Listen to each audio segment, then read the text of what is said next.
Alhamdulillah pada malam hari ini kita akan mengkaji masalah tentang menangis. Maksudnya di sini bukan kita disuruh untuk selalu menangis, untuk selalu bersedih.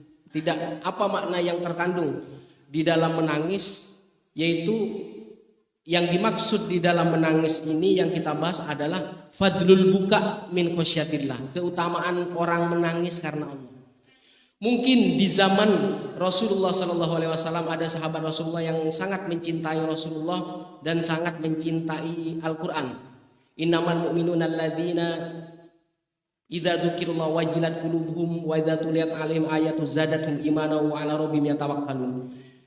Di zaman Rasulullah SAW, ketika terngiang, ketika Rasulullah SAW itu membacakan Al-Quran, bahkan dibacakan oleh sahabat yang lain itu menangis. Dan itu sangat langka yang kita temukan di zaman kita sekarang, yang jauh dengan Rasulullah SAW.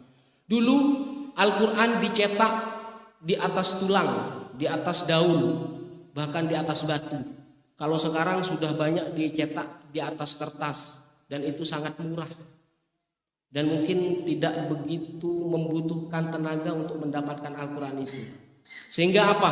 Nilai getarnya Al-Quran itu sangat atau belum bisa merasuki kecuali orang-orang yang betul-betul khusyuk, betul orang-orang yang ingin benar-benar menitipkan hidupnya, menitipkan permasalahan hidupnya ke dalam Al-Quran. Maka pada malam hari ini apa yang dimaksud menangis?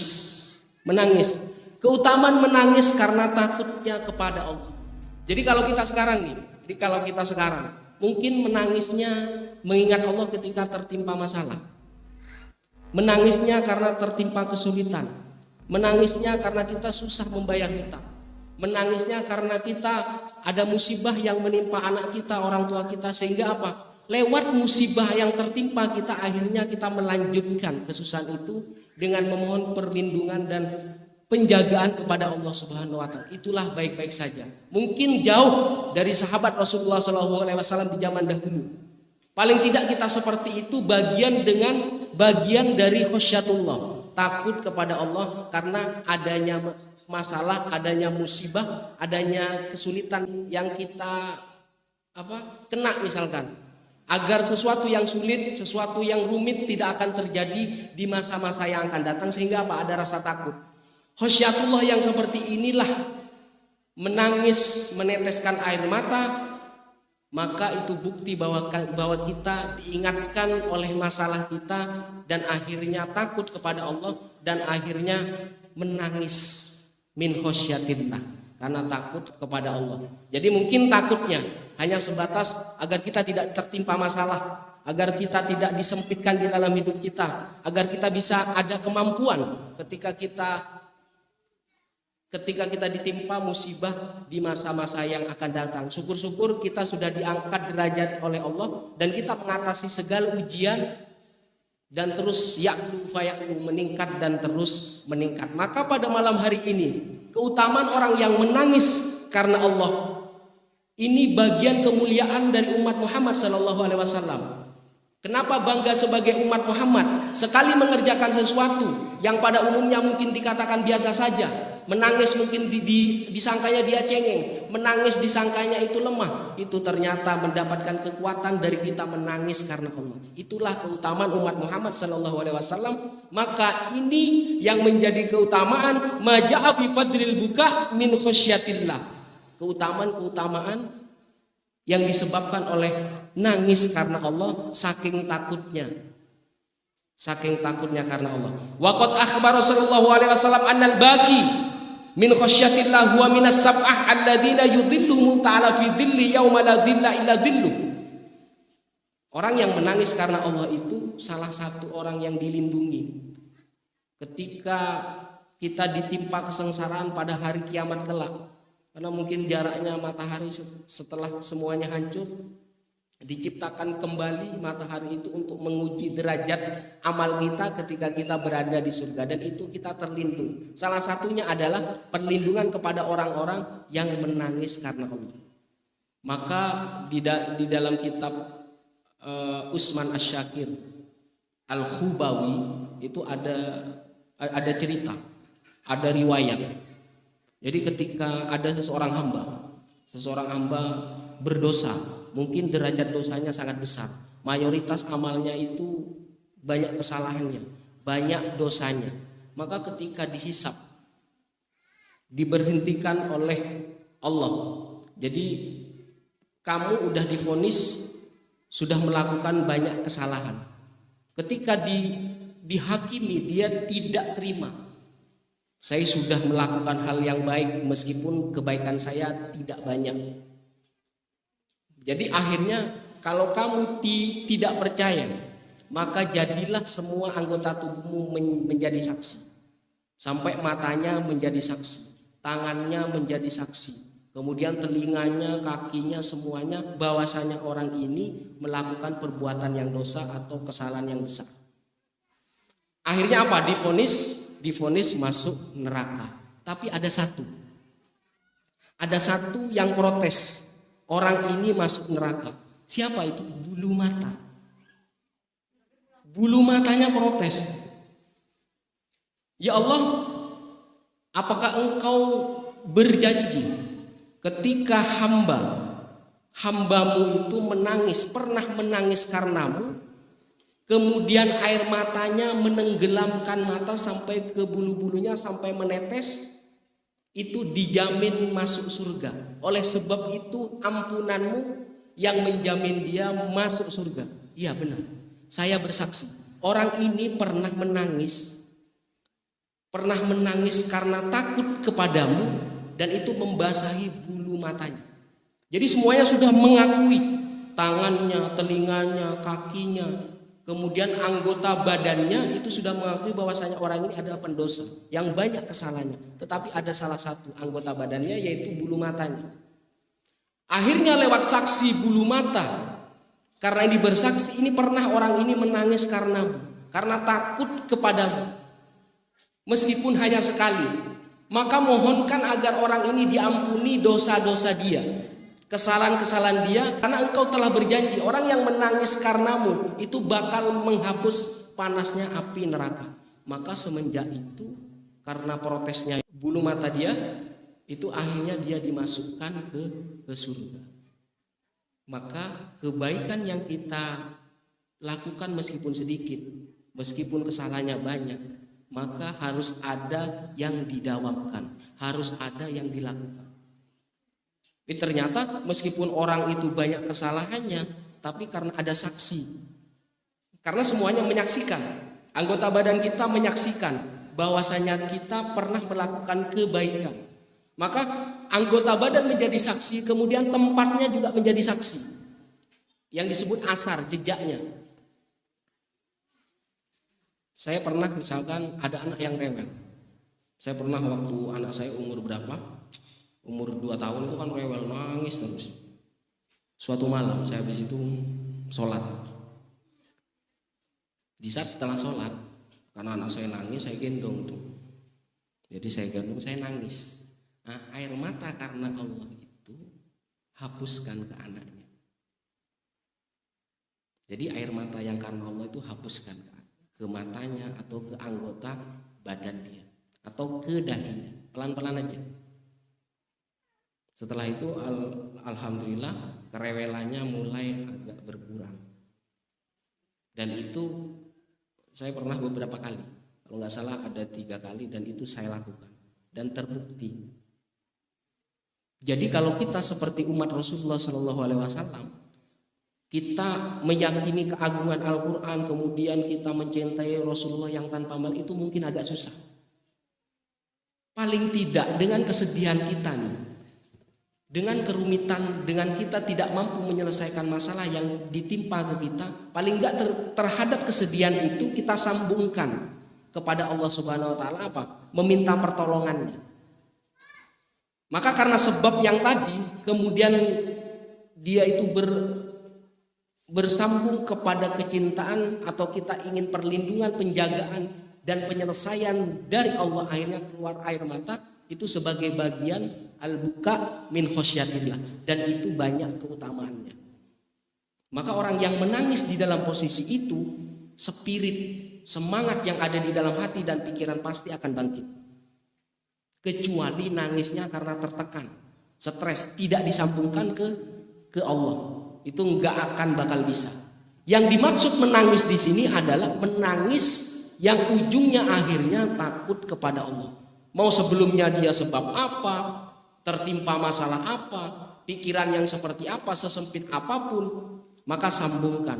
Tetapi kalau di luar khasyatullah, ketakutan kepada Allah, pasti mendatangkan penyakit. Pasti akan mendatangkan penyakit, pasti akan tertekan, pasti akan stres, dan akan berpengaruh dan potensi terhadap tubuh dia tertimpa penyakit itu semakin besar. Maka seburuk apapun, karena kalau kita jauh dari Rasulullah SAW belum pernah melihat, mungkin mengagungkan Al-Quran itu yang seperti digambarkan Al-Quran itu ketika dibacakan Al-Quran langsung bergetar. Itu mungkin jauh. Maka dengan sebab kesusahan kita, dengan sebab problem kita, permasalahan kita, maka sambungkan kepada khasyatullah. Itu. Maka akhirnya adalah Allah. Maka ketika turun air mata itu menjadi saksi bahwasanya air mata yang kita tumpahkan itu mempunyai keutamaan. Salah satunya adalah terbebas dari api neraka, terbebas dari siksaan, terbebas dari kesulitan. Maka inilah yang disabdakan Rasulullah Shallallahu Alaihi Wasallam dari Ibnu Abbas. Sami'tu Rasulullah Shallallahu Alaihi Wasallam yaqul, ainani la tamassuhum nar. Ada dua mata yang tidak tersentuh oleh api neraka. Yang pertama, ainun bakat min khasyatillah, mata yang menangis karena takut kepada Allah. Mungkin kita kalau hanya sekedar menangis tanpa sebab mungkin agak susah, karena menangis itu tidak bisa direkayasa. Paling tidak dengan problem yang kita hadapi, atau menimpa kita, orang tua kita, anak kita, saudara kita, atau yang lainnya, itu membuat kita bersedih, kemudian sambungkan kepada Allah Subhanahu wa Ta'ala, yaitu takut. Takut tidak selesai problem ini, takut permasalahan ini semakin menyempit, akhirnya pikiran dan hati kita sempit. Itu yang pertama. Yang kedua, wa ainun batat tahrusu fi sabilillah. Di zaman Rasulullah SAW banyak perang. Perang tujuannya itu agar Rasulullah tidak selalu dibully, agar selalu tidak dihinakan, agar selalu tidak dipojokkan. Maka dia ada perang. Kemudian niat perang yang kedua itu adalah dakwah, menyebarkan, fathun, membuka jalan dakwah. Di zaman dahulu ketika perang, ada sahabat yang sering bergantian tahrusu fi sabilillah, menjaga agar tidak diserang musuh secara mendadak. Kalau sekarang kan tidak ada perang, maka sabilillahnya ketika itu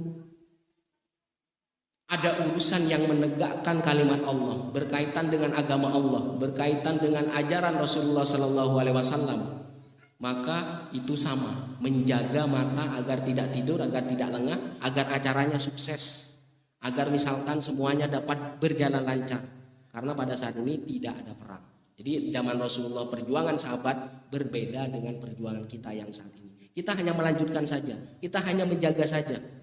Dan itu tidak butuh perjuangan nyawa, darah, enggak. Hanya meluangkan waktu saja, melapangkan pikiran. Maka di dalam forum seperti ini, di majelis seperti ini, maka tafassahu wa tawassau, lapangkan pikiran.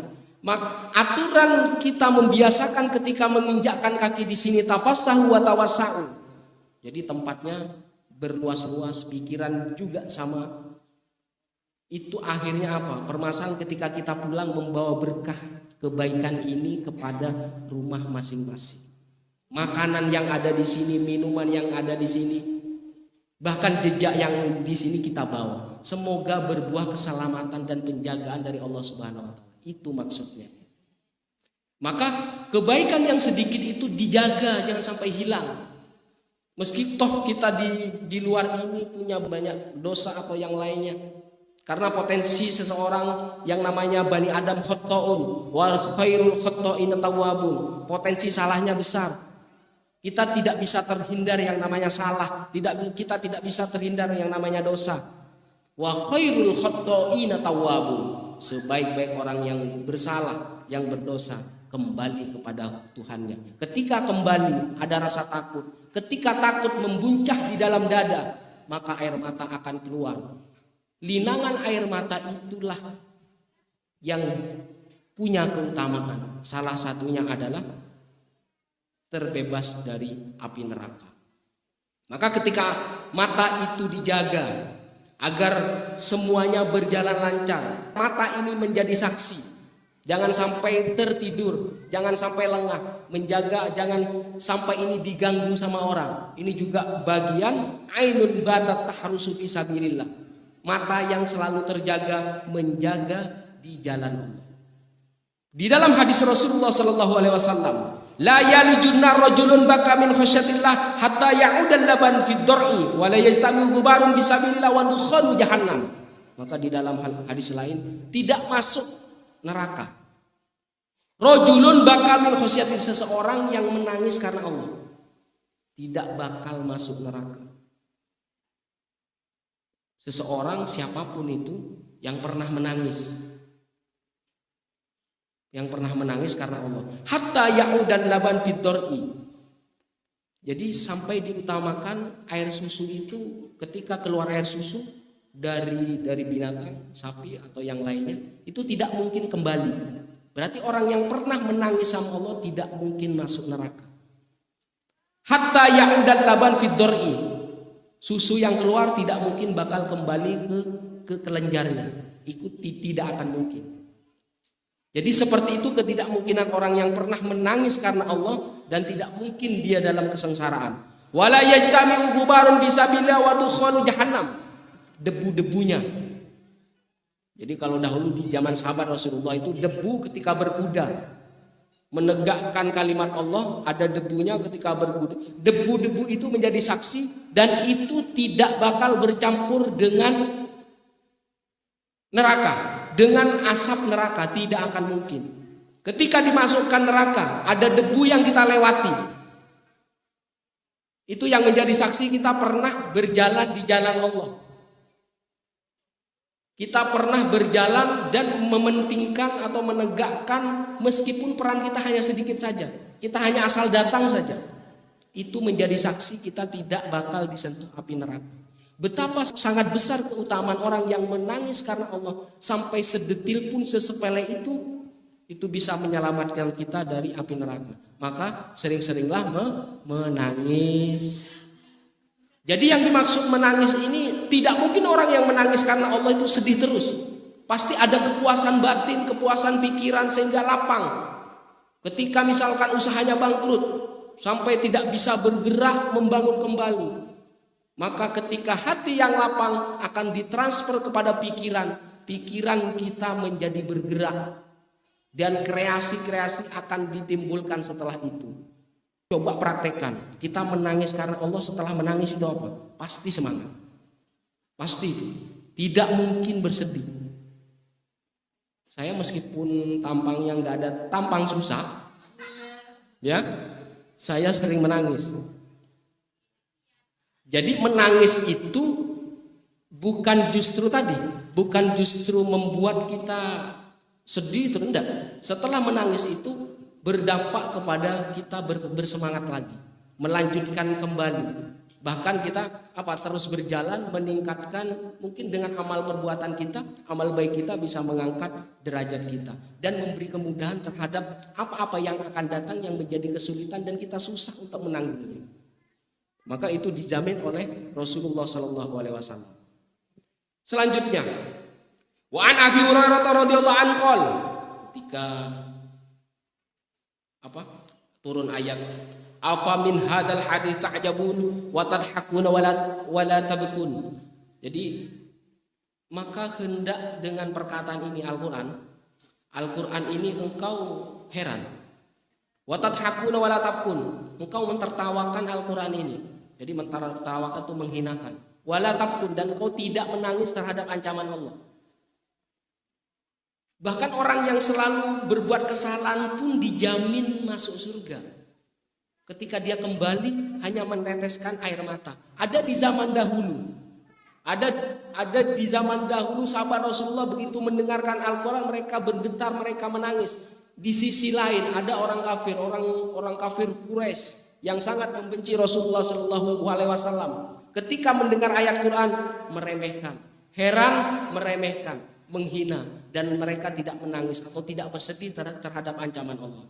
Maka wala tabkun di sini kebalikannya, sebagai pertentangan terhadap orang yang mereka tidak takut kepada Allah. Tapi yang ini adalah menangisnya, menangis penyesalan, menangis nadamah.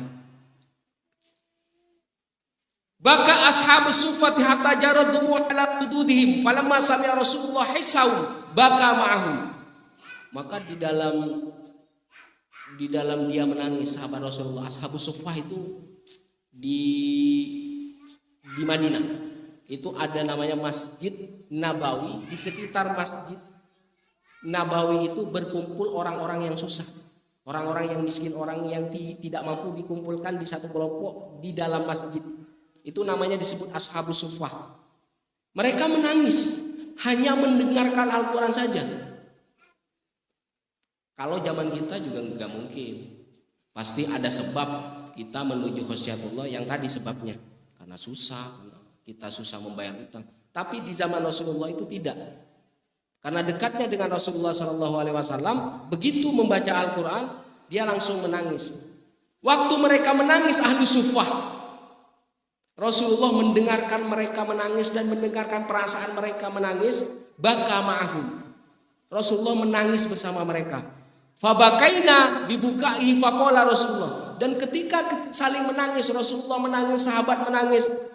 Akhirnya Rasulullah bersabda, "Dali junnar man baka min khasyatillah wa la yadkhulul jannah musirru ala ma'siyati wa la lam tudhnibu la ja'allahu biqaumin yudhimun fayaghfiru lahum."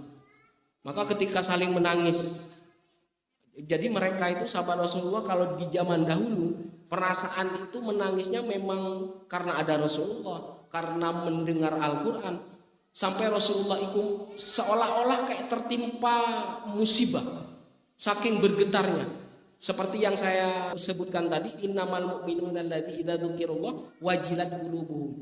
Itu gambaran orang Islam di zaman Rasulullah SAW, berbeda dengan kita. Maka tidak masuk neraka orang yang menangis karena Allah, wala yadkhulul jannah musiru ala ma'siyati. Tapi kalau orang yang enggak sadar, maka dia akan tertimpa kesulitan atau berada di panas atau neraka. Walau lam tudnibu la ja'allahu biqaumin yudhimu fayaghfir lahum. Dan enggak ada orang itu yang dipastikan itu selalu bersih, selalu enggak ada dosa. Perbedaannya dosanya cepat diampuni atau tidak. Itu yang berbeda. Semuanya potensi untuk melakukan kesalahan dan dosa. Tapi selama yaghfir istighfar, dengan istighfar kita, maka harapannya selalu ada. Apalagi sesekali coba dipraktekkan menangis. Menangis yang benar-benar karena Allah. Kalau susah misalkan minimal seumur hidup kita satu kali aja. Jadi coba ini praktekkan. Air matanya dibagi kepada anaknya, biar anaknya menjadi anak yang soleh dan soleh. Dan itu saya praktekkan dan semoga anak kita menjadi anak yang soleha, ya, soleh dan soleha. Ini yang disabdakan Rasulullah SAW. Kalaupun ada orang yang tidak berdosa, itu Allah ganti dengan orang-orang yang berdosa, tetapi dia meminta ampun kepada Allah Subhanahu Wa Taala. Berarti apa? Potensi salahnya kita besar. Kita enggak mungkin tidak salah. Kita tidak mungkin tidak punya dosa, pasti ada. Paling enggak kita pastikan di agenda hidup kita, di siklus rutin setiap hari, setiap minggu, setiap bulan, itu ada nilai kebaikannya, satu aja atau berapa. Siapa tahu yang sedikit ini bisa menjaga di keseluruhan hidup kita. Di waktu-waktu misalkan hanya 1 hari saja, akan bisa menjaga di 6 hari. Kalau kita mungkin ada kesulitan, ini adalah bagian latihan agar kita terbiasa dengan jalan-jalan menuju kebaikan. Maka hadis Rasulullah SAW, kullu ainin baqiyatun yaumal qiyamah illa ainun ghaddat an maharimillah. Setiap mata itu di hari kiamat menangis kecuali yang tadi, mata takut karena Allah. Wa ainun sahirat fi sabilillah. Orang yang begadang itu yang karena Allah suka ngobrol-ngobrol bermusyawarah, Jadi kata Imam Syafi'i, "Waman talabal ula sahirul layali." Jadi barang siapa yang ingin kemuliaan, ingin ketinggian, maka dia terus begadang. Tapi yang besoknya jangan beraktivitas. Jadi kalau besoknya mengganggu, jangan begadang terlalu malam. Jadi harus begadangnya harus ada manfaatnya.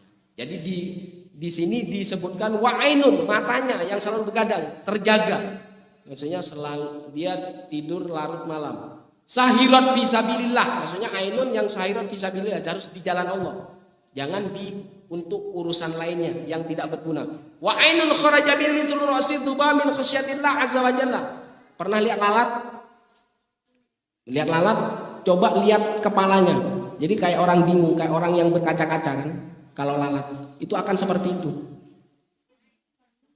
Jadi wa ainun kharaja minha mithlu ra'sid dzubab. Jadi mata yang dia takut kepada Allah sebagai kepala lalat, ra'sud dzubab, karena saking takutnya kepada Allah azza wa jalla. Ini. Jadi mata yang karena dia takut kepada Allah, mata yang menjaga matanya agar dia tetap di jalan Allah, kemudian mata yang seperti lalat. Seperti kepala lalat. Yang kayak berkaca-kaca meskipun tidak keluar air mata. Itu seperti itu.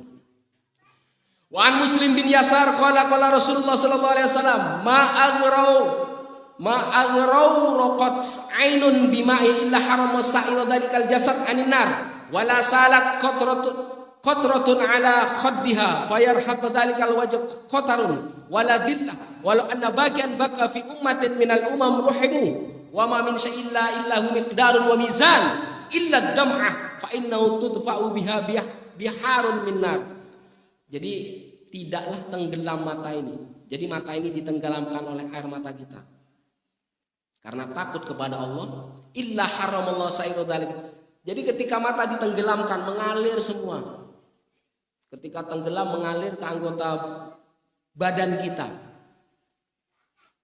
Yang dialiri air mata ini, semua badan ini, dia itu Allah mengharamkan badannya itu ke api neraka. Allah mengharamkan. Orang yang menangis karena Allah itu akan haramkan badannya aninna.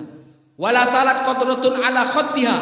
Orang yang selalu menangis karena Allah, wajahnya tidak tertimpa, tidak ada tampang susah. Gak ada tampang susahnya.